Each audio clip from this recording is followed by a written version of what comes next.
Buenas tardes, el día de hoy vamos a realizar la ayudantía número 12 correspondiente al certamen del año 2016 con el objetivo de repasar la materia para el certamen número 2. En primer lugar, lo que vamos a realizar es la lectura del certamen, el cual indica lo siguiente. Este certamen corresponde al segundo semestre del año 2016. Contexto. La vía hidrometalúrgica de obtención de cobre se utiliza para minerales oxidados y recientemente para sulfuros mediante la adición de cloruro de sodio. El proceso parte con el chancado de mineral para reducir el tamaño desde 20 pulgadas hasta aproximadamente media pulgada. El mineral de chancado se mezcla en tambor aglomerador donde se le adiciona ácido sulfúrico. La cantidad de ácido agregado, kilogramos de ácido por cada tonelada mineral, depende de la mineralogía del mismo, la cual depende de su origen. El aglomerado, producto del tambor aglomerador, se lleva a pilas de lixiviación donde se riegan con refino agotado durante 120 días para traspasar el cobre desde la fase sólida hasta la líquida. La solución resultante, PLS, se lleva a piscinas que luego seguirán el proceso de extracción por solventes, SX, y electroobtención, EW, mientras que el ripio, sólido de baja ley, se dispone en canchas. En la compañía minera Doña Ana de Catemu, se ha comenzado a trabajar con minerales muy complejos de lixiviar, que vienen principalmente de tres orígenes, las uvas, Royer y Enami. Cada uno de estos tiene una mineralogía diferente, por lo que se desea evaluar cómo afecta la proporción de mezcla de los tres minerales en conjunto con la cantidad de ácido agregada al tambor aglomerador a las fracciones de cobre extraídas del mineral, definida como ICU es igual al cobre total lixiviado en los 110 días de lixiviación, 120, dividido por el cobre total presente en el mineral al lixiviar por 100. Para lo anterior, usted propone llevar a cabo un diseño de experimento exploratorio seguido por un método de superficie de respuesta que permita obtener el punto de operación de Z1, ácido agregado en tambor aglomerador por kilogramo de ácido por tonelada mineral, proporción de mezcla de mineral proveniente de las uvas, que corresponde a Z2, y proporción de mezcla de mineral proveniente de Royer, correspondiente a Z3, tal que se maximice ICU. Todo lo anterior se realiza en un sistema experimental de tamaño laboratorio que emula las condiciones de operación de la planta, localizado en el campus San Joaquín de la Universidad Técnica Federico Santa María. Y aquí básicamente se puede ver un diagrama del proceso que se está explicando. Entonces, la pregunta número 1, que es la que voy a realizar yo, mientras la Vale va a ser la que solucione la pregunta número 2, indica lo siguiente. Como un primer análisis exploratorio, usted propone realizar un diseño de experimento factorial con el objetivo de identificar variables significativas y dirección de búsqueda para maximizar la respuesta. Para lo anterior, se define una región experimental acotada por los rangos que se informan en la tabla 1, obtenidos de la experiencia operacional y análisis estequiométrico de las especies mineralógicas presentes. En la tabla 1 y en el resto del documento, UI es el análogo a ZI, pero en variables codificadas dentro de la región experimental entre -1 y 1. En la tabla 1 se indica la región experimental de la búsqueda, en la cual podemos observar los valores mínimos, los valores máximos, los valores centrales y el rango utilizado para las tres variables, es decir, para Z1, Z2 y Z3, las cuales, como se mencionan anteriormente, son las variables codificadas. A partir de estos datos se plantea un diseño experimental de 2 elevado a 3, con 4 réplicas en los puntos centrales, lo cual se lleva a cabo de manera aleatoria. Los resultados entregados en orden estándar se muestran en la tabla número 2, donde básicamente se encuentran los valores adimensionales de -1 a 1, y con las respuestas presentadas para lo que se está evaluando, en este caso que es ICU. Y para los datos obtenidos se nos indica en primer lugar calcular el efecto que tiene cada variable y su interacción en la recuperación de cobre, estimar la variabilidad de los efectos y descartar aquellos que no son significativos con un índice de certeza del 95%, escriba el modelo que describa la recuperación de cobre usando variables codificadas, proponga un punto óptimo de operación en la región experimental y en variables de ingeniería, y finalmente, tomando como referencia U3, obtenga la pendiente de máximo ascenso para el resto de las variables que son significativas. Proponga puntos de trabajo para U1, U2 y U3 que vayan en la dirección de la pendiente de máximo ascenso. Entonces, en primer lugar, lo que vamos a realizar ahora es, vamos a volver al PowerPoint y vamos a realizar repasar un poco los distintos contenidos que tenemos que tener en cuenta para la solución de este problema. Entonces, con respecto a la pregunta 1, hay que, en primer lugar, ver cómo enfrentar el ejercicio. Primero, leer el enunciado e identificar las variables para formular el diseño factorial. En este caso se me indican tres variables, Z1, Z2 y Z3, y si estoy evaluando la respuesta de I.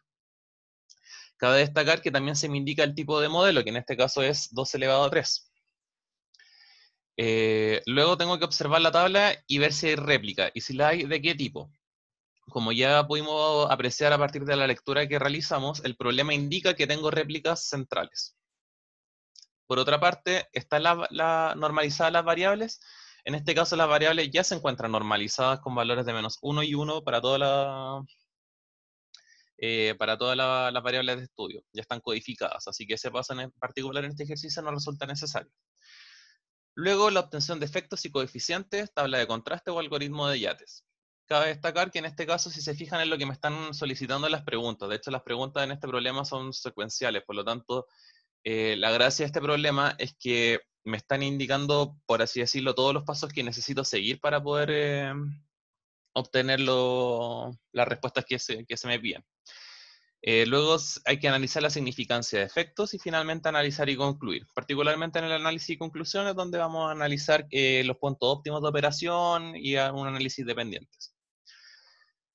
Con respecto a la obtención de efectos y coeficientes, hay que recordar que los efectos van a estar dados por las fórmulas presentadas ahí, mientras que los coeficientes de igual forma. Para efectos prácticos, lo que solemos hacer es generar la tabla presente aquí, en las cuales yo voy a evaluar las distintas interacciones entre las variables. Por ejemplo, para un problema de 2 dimensiones, donde tengo dos variables x1 y x2, lo que yo voy a hacer es generar una tabla con las interacciones de x1, x2, y las interacciones entre ellas. Es decir, x1 por la variable, o sea, por x1 por la respuesta, x2 por la respuesta, y luego x1 por x2 por la respuesta. Pero en el caso particular de este problema, yo estoy trabajando con tres variables, z1, z2 y z3. Por lo tanto, lo que voy a tener que hacer acá es generar una tabla donde esté z1 por la respuesta, z2 por la respuesta, z3 por la respuesta, y luego z1 por z2 por z3 por la respuesta. ¿Ya? Y eso básicamente es lo que me genera esta tabla de acá, que es la que voy a utilizar para obtener los efectos y los coeficientes. Donde la suma, o sea, en primer lugar voy a tener que generar una suma, y el efecto va a estar dado por la suma que yo obtuve, dividido en 2 elevado a la n, que en este caso sería 2 elevado a 3, porque estoy analizando con tres distintas, con z1, z2 y z3. Eso es para el caso del coeficiente que va solo, ¿ya? Con respecto, que vendría siendo como el intercepto de nuestro modelo. El caso de las variables que se están interactuando entre ellas, por ejemplo, x1, x2 y x1 con x2, lo que yo voy a tener que hacer es exactamente el mismo procedimiento, pero esta vez dividiendo la parte de 2 elevado a n en 2. Y con respecto al coeficiente, para el caso del intercepto es exactamente igual que el efecto, mientras que en el caso de las variables que interactúan voy a tener que dividir esta vez la suma por 2 elevado a n y dividirlo en 4. O, en otras palabras, dividir el efecto en 2. ¿Ya? Con respecto a la variabilidad, hay que recordar que cuando nosotros trabajamos con puntos centrales, lo que hacemos es separar, por así decirlo, el problema en dos secciones. Una sección con la cual voy a utilizar los distintos experimentos para obtener los efectos y los coeficientes relacionados, mientras que la otra parte, que es la correspondiente a los puntos centrales, lo voy a utilizar para generar los intervalos para poder determinar la significancia de los efectos. En particular, lo que yo voy a buscar de los puntos centrales es, en primer lugar, obtener la varianza de mis variables. En el caso que yo estoy presentando en este PPT corresponde a x1 y x2. En el caso del problema voy a tener que ver a qué corresponde en este caso las varianzas.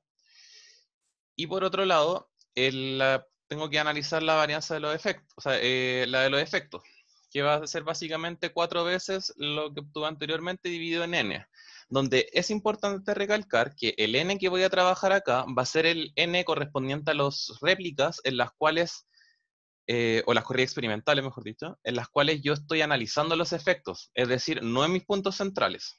Ese es un detalle importante. ¿Por qué? Porque estoy analizando los efectos, y los efectos yo los voy a poder analizar, por ejemplo, en estos experimentos de acá, de donde yo obtuve los efectos. Mientras que para lo que voy a utilizar los datos centrales, va a ser para obtener la varianza de esto, y por otro lado para generar los intervalos. ¿Ya? Y en ese caso, donde yo voy a tener que obtener un valor de t, que va a corresponder a la ecuación que nosotros generalmente utilizamos en Excel, que es correspondiente a la función inversa de t, evaluado en 1 menos alfa medios y grados de libertad. estos grados de libertad sí van a tener que ver con la cantidad de datos que yo utilicé en los puntos centrales, porque de ahí yo estoy obteniendo los intervalos que genero, desde el punto central, ¿ya? Y bueno, recalcar que es 1 menos alfa medios debido a que básicamente estoy generando un intervalo con 2 colas. También podría evaluarlo en alfa medios, pero los signos van a quedar cambiados, van a quedar al revés, básicamente porque estoy analizándolo desde el otro punto, desde el otro extremo, estoy recorriéndolo de otra forma, ¿ya? Pero numéricamente va a dar el mismo valor, solamente hay que tener cuidado con los signos. Finalmente, con los datos que obtengo a partir del trabajo con los datos centrales y con los coeficientes que yo obtuve a partir de la tabla y los efectos, naturalmente, yo voy a poder generar esta tabla. Entonces, lo que yo voy a hacer aquí básicamente es tomar el efecto, tomar los valores de SI para el caso del intercepto, es decir, el coeficiente que iría solo, y para el caso de las variables que presentan interacción, que sería x1 y x2, y para el problema sería z1, z2 y z3, va a corresponder a los S del efecto. ¿Ya? Porque básicamente lo que estoy intentando ver es evaluar los distintos efectos de las variables que yo estoy analizando. Es decir, para el caso del problema, Z1, Z2 y Z3. Finalmente lo que voy a hacer va a ser generar un intervalo donde su límite inferior va a ser el coeficiente asociado al efecto que estoy analizando, menos el S que yo obtuve para el caso del elemento solitario, o el LC del efecto para el caso de las distintas interacciones entre las variables, multiplicado por el valor de t que yo obtuve a partir de los datos centrales. Por eso estos dos están asociados a la cantidad de datos centrales que yo trabajé. Finalmente, el límite superior va a ser exactamente lo mismo, pero evaluado con una suma. Entonces, para saber si un efecto es significativo o no, voy a tener que hacerme la pregunta de si el 0 pertenece al intervalo generado. En caso de que pertenezca, es no significativo. En caso de que no pertenezca, es significativo. Finalmente, cabe destacar que con respecto al análisis, en primer lugar vamos a tener que realizar una determinación del R cuadrado para saber si el modelo que yo obtuve se ajusta de forma correcta o no. Es importante recalcar que si bien el R cuadrado no es no es algo definitivo, podría haber un modelo que presenta un R cuadrado alto y no necesariamente será un buen modelo, pero sí un buen indicador primero, un buen indicador rápido para saber si mi modelo se está ajustando relativamente bien o no. Con respecto al punto óptimo de operación lo vamos a ver más en claro cuando lleguemos a esa parte del problema en el desarrollo, pero básicamente hay distintas preguntas que me sirven para determinar el punto óptimo de operación. Yo voy a obtener un modelo a partir de la determinación de mis coeficientes y naturalmente ya habiendo extraído de mi modelo las variables que sus interacciones no son relevantes. Entonces yo voy a obtener un modelo en el cual yo tengo interacciones de variables y yo tengo que hacerme la pregunta de si en primer lugar deseo maximizar o minimizar mi respuesta. Y en segundo lugar, teniendo en cuenta la respuesta a la primera pregunta, de si quiero maximizarlo o minimizarlo, yo necesito ver cómo interaccionan estas variables entre sí en mi modelo. Entonces, por ejemplo, si yo deseo maximizar mi modelo y tengo variables que se suman, lo lógico sería buscar un punto óptimo en el cual tenga los valores más altos posibles dentro de mi región experimental. O por otro lado, si deseo maximizar mi modelo y veo que hay una variable o una variable que está restando a mi modelo, yo esperaría, si quiero maximizar su valor, buscar el valor máximo posible para aquellas variables que se suman y el valor mínimo posible para aquellas variables que se restan.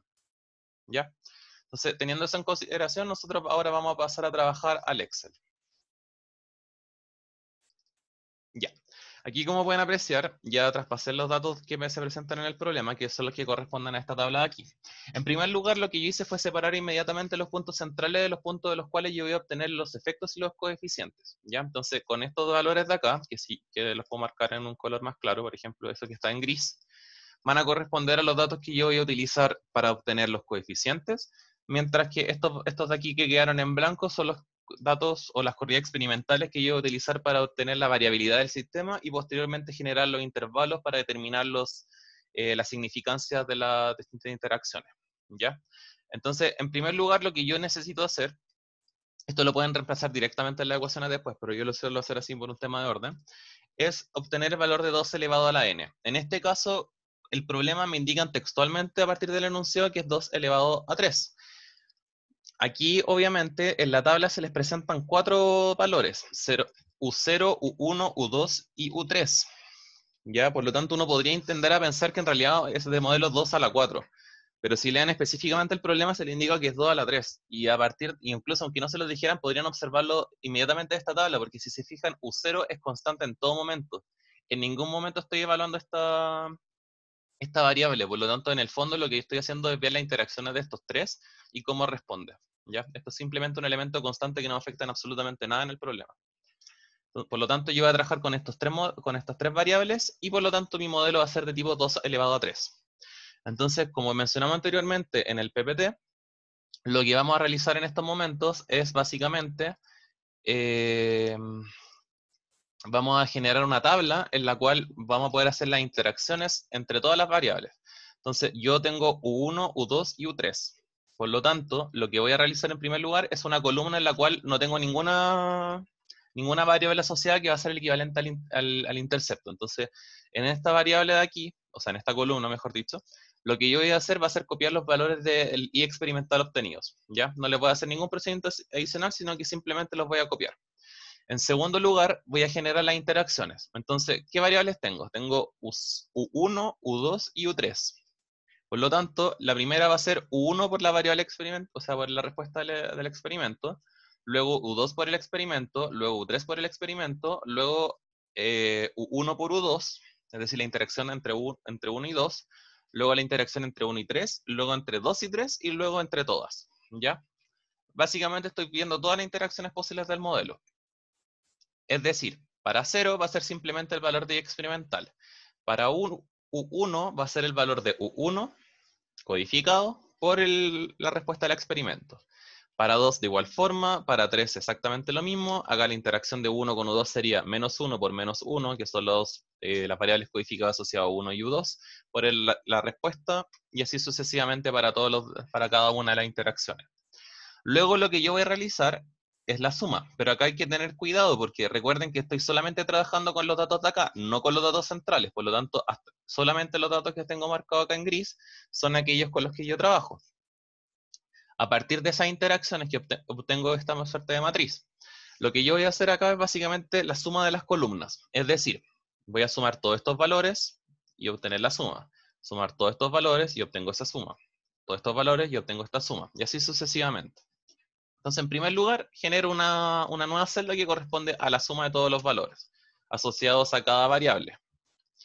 Luego, lo que yo necesito de analizar es el efecto, y como lo vimos anteriormente en las ecuaciones que presentamos en el PowerPoint, en el caso de la variable que es no dimensional, sino que la variable que no va asociada a ninguna, ni a 1, y ni a U2, ni a U3, sino que lo que equivaldría al intercepto, yo necesito tomar la suma y dividirlo en 2 elevado a n, obteniendo este valor de acá. Entonces, por eso es que yo defino inicialmente esta celda de acá, porque queda un poco más fácil la expresión del cálculo en esta zona. Perfectamente podrían saltarse esa celda y reemplazarlo aquí, pero yo lo hago así más que nada por un tema de orden.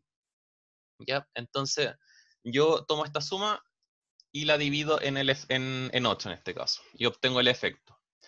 Pero cabe recordar que el efecto se calcula así solamente para el intercepto.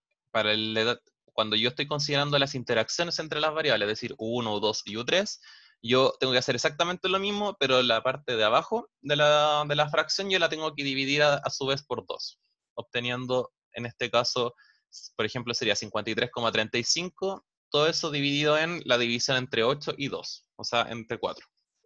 ¿Ya? Y así de igual forma para las demás interacciones. Entonces, lo que yo obtengo acá son los efectos. Estos efectos de acá, que serían los datos que estoy marcando aquí en gris, van a ser los valores que yo voy a utilizar posteriormente para determinar ¿cómo se llama esto? La significancia de cada una de las interacciones que yo estoy evaluando. ¿Ya? Y recuerden que también, cuando yo ya obtenga cuáles son significativos y cuáles no, cuando yo lo reemplace en el modelo, no van a ser estos valores en gris, sino que van a ser estos valores de acá, que los puedo marcar, por ejemplo, en verde. Estos valores de acá van a ser los que yo voy a reemplazar. Estos son mis coeficientes. Estos son los valores que van en el modelo, no los de acá. Los que están en gris los utilizo solamente para analizar su efecto. ¿ya? Entonces ya terminamos de trabajar con este detalle. Ahora necesito trabajar con los elementos centrales. Entonces, en primer lugar, lo que yo voy a hacer es calcular SI cuadrado. Entonces, para calcular SI cuadrado es súper sencillo, simplemente tengo que calcular la varianza de los datos, de la respuesta de los datos centrales. ¿Ya? Entonces acá simplemente yo estoy centrado y estoy viendo la varianza de lo que va a tener mi modelo en este caso. Que es como centrarse y ver cómo varían en este elemento central. ¿Ya? Luego calculo SI, que es básicamente la raíz del SI cuadrado que ya calculé anteriormente, es decir, la raíz del SI cuadrado que yo obtuve mediante la varianza de estos cuatro valores. Y luego calculo el efecto. El efecto, el efecto al cuadrado, en este caso es el efecto al cuadrado, recuerden que va a ser 4 veces el SI cuadrado que yo calculé dividido en la cantidad dividido en un n. Y ese n va a corresponder a la cantidad de corridas experimentales con las cuales yo evalué el efecto, ¿ya? Recuerden que cuando sacamos el SI cuadrado yo estoy utilizando la varianza asociada a estos cuatro valores de acá. Y cuando yo genere el intervalo, cuando necesito obtener un t, también va a estar asociado a estos cuatro valores de acá, a mis datos centrales. Pero cuando yo analizo efectos, yo tengo que considerar las corridas experimentales que utilicé para determinar los efectos, que corresponden a estas 8 columnas de acá. A estas 8 filas de acá, mejor dicho. ¿Ya? Eso es importante. Entonces, retomando, va a ser 4 veces por lo que obtuve de SI cuadrado dividido en 8 en este caso, que van a ser la cantidad de corridas experimentales utilizadas para determinar el efecto. Y luego aplico la raíz para obtener el S del efecto, ya la raíz del valor obtenido. Entonces, ahí ya tengo lo primero que necesito para generar un intervalo, que es el S.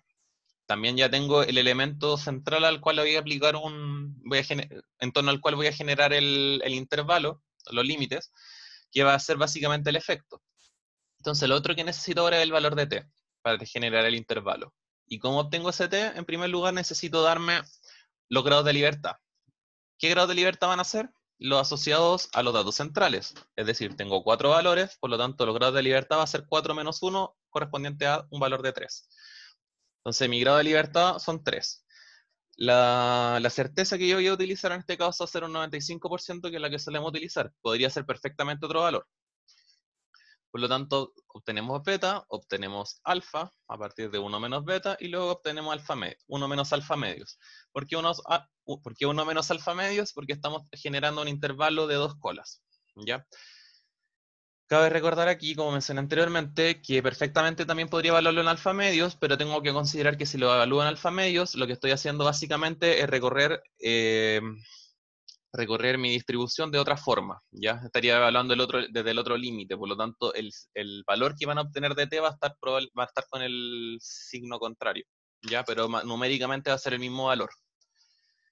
Entonces, en este caso lo trajo con 1 menos alfa medios y evalúo en t. Entonces, el valor de t va a estar dado por la función inversa de t, evaluado en 1 menos alfa medios y grados de libertad, que serían 3. Utilizando estos valores de acá, más los efectos que obtuve acá que están marcados en gris, yo voy a generar esta tabla de acá. Entonces voy a tener las distintas variables asociadas. Es decir, lo que va a hacer acá, el 0 corresponde a lo que correspondería al intercepto de nuestro modelo. Tenemos U1, U2, U3, U1, U2, U1, U3, U2, U3, U1, U2, U3. Es decir, todas las posibles interacciones. Tengo todos los efectos, que esta columna de acá corresponde a la fila en gris que está acá. Y luego los S. Para el caso del intercepto, es decir, el valor que va solo, el S va a corresponder simplemente al que yo obtuve a partir de los datos centrales, que son estos 4. Es decir, el SI, ¿ya? Este valor de acá. Entonces, SE, primero le voy a asignar este valor de acá.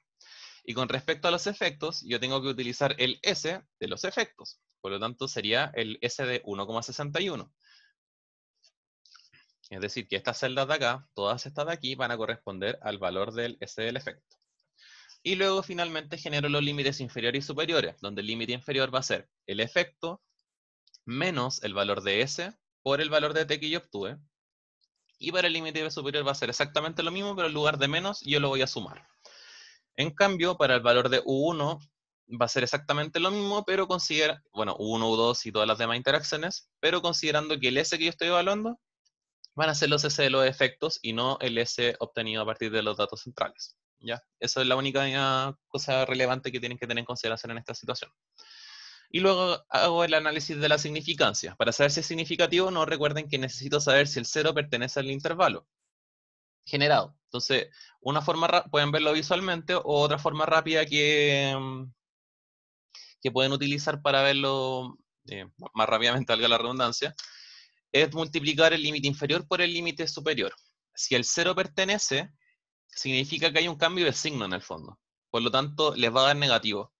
Entonces, lo que se suele hacer es generar una condición donde yo pongo si, que sería nuestro if, multiplico el límite inferior por el límite superior. Si el 0 no pertenece, me va a dar un valor positivo, porque van a ser ambos del mismo signo, no va a haber un cambio de signo. Entonces negativo con negativo me va a dar positivo, mayor a 0, y positivo con positivo también me va a dar mayor a 0. Por lo tanto, si el 0 no pertenece, el resultado va a ser positivo, por lo tanto sí va a ser significativo. Y si hay un cambio de signo, significa que el 0 pertenece. Y signos contrarios, la multiplicación de signos contrarios me da un valor negativo. Por lo tanto, va a ser menor a 0 y esta condición me va a servir para poder identificarlo. ¿Ya? No entro mucho más en detalle porque ya lo hemos explicado en ayudantes anteriores, pero si tienen cualquier duda con respecto a eso, pueden mandar cualquier correo o en los horarios de consulta respectivos. ¿Ya?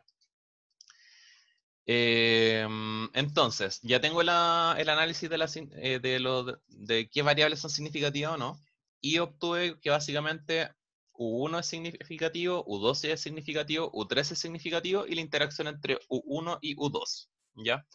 Entonces, el reemplazo de estos detalles en el modelo. Entonces, mi modelo va a estar dado como un valor de I asociado a una constante, un intercepto, más un coeficiente por U1, más un coeficiente por U2, más un coeficiente por U3, más un coeficiente por U1, U2, ¿ya? Y esos coeficientes no son estos de acá, ¿ya? No son los efectos, son estos que marqué en verde acá arriba. Y eso es súper importante porque es muy común que suelen poner los mismos efectos dentro del modelo y no, son los coeficientes, ¿ya? Estos son los coeficientes que hay en el modelo. Entonces, lo que yo necesito son los coeficientes asociados a U1, U2, U3, el término solitario y la interacción de 1 U2, que correspondería a este va, que sería el intercepto U1, U2, U3. Los voy a marcar en naranjo. Y el 1 con U2. Por lo tanto, mi modelo va a ser un valor de I más, va a ser igual a 30,49, que corresponde al coeficiente asociado al término solitario, más 6,79, que es el coeficiente asociado a 1, más 3,24, que corresponde al coeficiente asociado a 2, menos 7,21 asociado al término U3, más 3,11 asociado a la interacción de U1 con U2. ¿Ya? Aquí tengo mi modelo en variables codificadas. Ahí está. Entonces, finalmente, ya obtuve mi modelo. ¿Qué necesito hacer cuando obtengo mi modelo? ¿Qué se me pide adicionalmente? La obtención de R cuadrado.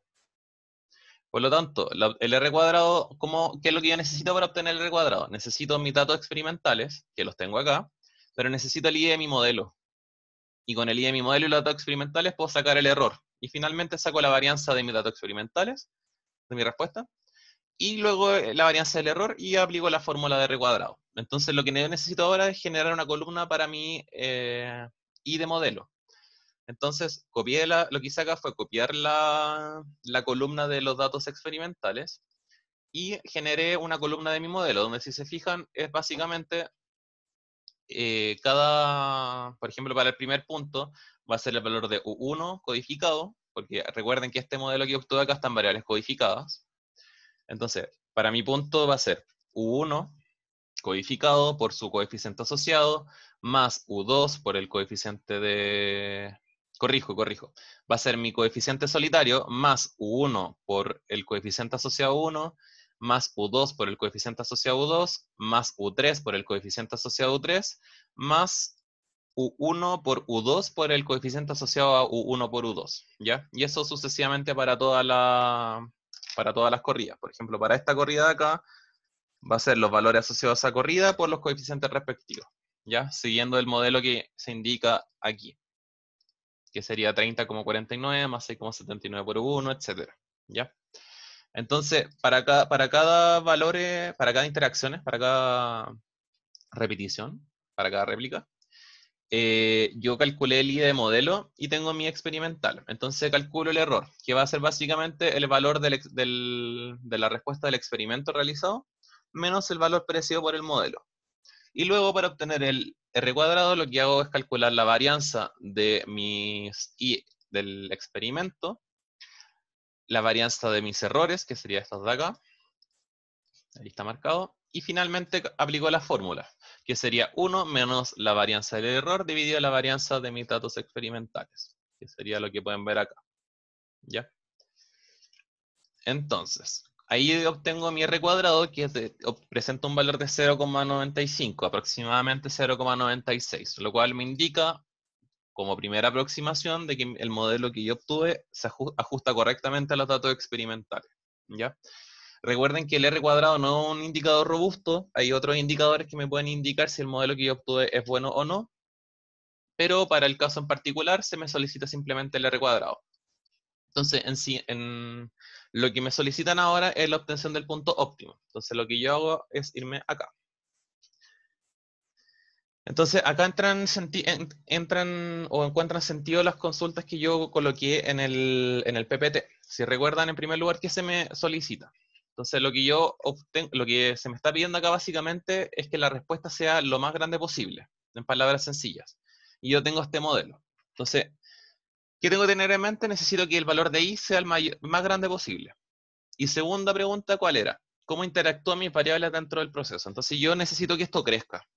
Y si se fijan, esto es un valor positivo. La interacción de U1 es positiva. La interacción de U2 es positiva también. También estoy sumando. U3 está restando. ¿Ya? Esto es súper relevante, lo voy a marcar en rojo. Eso está restando. Y la interacción de U1 con U2 está sumando. ¿Ya? Por lo tanto, si yo quiero que el valor de I sea lo más grande posible, ¿qué necesito hacer? Tomar los valores más grandes de U1 y U2 y el valor pequeño posible, el valor más pequeño posible de U3. ¿En qué? En la región experimental. Y aquí es donde esta tabla que se me entrega resulta súper útil.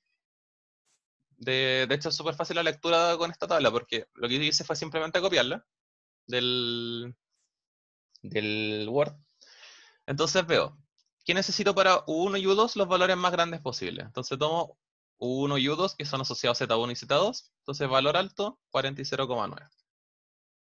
Esos son los valores más grandes que dentro de la región experimental. Y para U3, lo que necesito es el valor más pequeño posible, porque me está restando. Y yo necesito que disculpa, ahí sí. Y necesito que la respuesta sea la más grande posible. Entonces, si me está restando, que sea lo más bajo posible. Y dentro de mi región experimental, el valor mínimo para U3, que corresponde a Z3, es 0,2. Por lo tanto, lo marco con amarillo. Y ahí tengo mi punto óptimo. Entonces, mi punto óptimo va a ser para Z1 igual 40, Z2 igual 0,4 y Z3 igual 0,2. ¿Ya? Y ahí está mi punto óptimo. Si lo desearan variables de ingeniería, simplemente tengo que aplicar la conversión de variable codificada a la variable de ingeniería respectiva, que lo hemos visto ya en la ayudantías pasada. Igual si tienen alguna consulta con esa conversión, me consultan. ¿Ya? Y finalmente, lo que se me pide en el análisis es que con estos puntos óptimos, yo lo que quiero es buscar nuevos puntos de operación en los cuales no necesariamente trabajé, que yo proponga en el fondo, para obtener una mejor respuesta. Entonces, ¿cómo puedo predecir hacia dónde moverme en el fondo? Porque yo podría interactuar U1, U2 y U3 de muchas formas. Entonces, lo que me puede ser un buen indicador de hacia dónde tengo que buscar puntos son las derivadas. ¿Ya? O sea, no exactamente la derivada, sino que la pendiente. ¿Ya? Que ya de mate ya sabemos la relación que tienen. Pero lo que me interesa acá son las pendientes de mi modelo. Entonces necesito saber básicamente los coeficientes en este caso, que están asociados a cada variable. Y se me pide que trabaje en función de U3. ¿Ya? Recuerden eso. ¿Y por qué es importante las pendientes? Porque básicamente me indican los puntos de máximo crecimiento. ¿Ya? Entonces, lo que voy a hacer es tomar los coeficientes asociados a cada variable, que sería U1, U2 y U3, que son menos 7,21 para U3, que es este valor de acá, 3,24 para U2 y 6,79 para U1. Y me dicen que que lo haga en función de U3.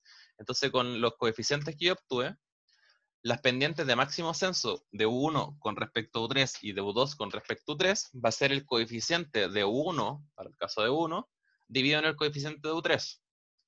Y lo mismo para U2. de la forma que se presenta en esta tabla. ¿Qué me indica esta tabla? Me indica una pendiente de menos 0,94 y menos 0,45. ¿Y para qué yo voy a usar esa tabla? Porque ante la propuesta de puntos de U3, yo mediante la fórmula de un valor de UI, es decir, de U1 o U2, voy a utilizar la pendiente de U1 o U2 por el valor de U3. ¿Ya? Es decir, conociendo un valor de U3 y conociendo la pendiente, yo puedo saber qué valor de UI debería trabajar. ¿Ya? Entonces, ya tengo las pendientes, es decir, tengo esta para 1 y 2, y necesito el valor de 3. Y esto es lo que tengo que proponer. ¿Y cómo sé qué valor de proponer? Porque yo lo que sé del modelo, que necesito aumentar el valor de i. Ahí se ve mejor. Necesito aumentar el valor de i. Por lo tanto, necesito el valor de u3 más pequeño posible, que podría ser, por ejemplo, 0. Y después ir con un cierto intervalo proponiendo más puntos. Entonces, los puntos propuestos en esta situación son, primero u3 0, el segundo punto menos 0,5, el siguiente menos 1, menos 1,5 y menos 2. ¿Ya? Podrían ser otros puntos, pero en esta situación simplemente se colocó el punto 0, 0 y se fueron moviendo en 0,5 disminuyendo U3 para ver la respuesta. Entonces, con estos valores de acá, yo puedo obtener U1 y U2, perdón, U1 y U2 a partir de esta ecuación de acá. Entonces, tomo la pendiente, que va, por ejemplo, para U1 va a ser menos 0,94, y la multiplico por el valor de U3, que en este caso es 0. Entonces va a tener menos 0,94 por el valor de U3 que yo medí. Y eso me entrega un valor de 0 para 1 en el primer punto. Para U2 va a ser exactamente lo mismo, pero con su pendiente respectiva. Entonces va a ser menos 0,45 por el valor de U3. También me va a dar 0 porque estoy en el punto 0, 0.